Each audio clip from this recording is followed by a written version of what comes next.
जय श्री महाकाल। कई बार हमसे ये प्रश्न पूछा जाता है कि सर, हम भैरव जी की साधना करना चाहते हैं, हम इस साधना को कैसे शुरू करें और इस साधना के नियम क्या हैं।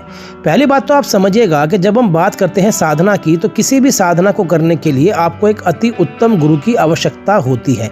और जब बात आती है काल भैरव की, बटुक भैरव की, माता महाकाली की या किसी भी शक्तिशाली देवी की, तो आपको किसी भी तरह की साधना से पहले गुरु दीक्षा लेनी चाहिए और उनके सानिध्य में साधना करनी चाहिए। लेकिन जो ऐसे जातक हैं जो बटुक भैरव की पूजा करना चाहते हैं, यदि वो चाहें तो रात्रि के समय यदि वो एक बार भी बटुक भैरव की चालीसा का पाठ कर लेते हैं तो उनके जीवन में उत्तम फल उन्हें प्राप्त होते हैं।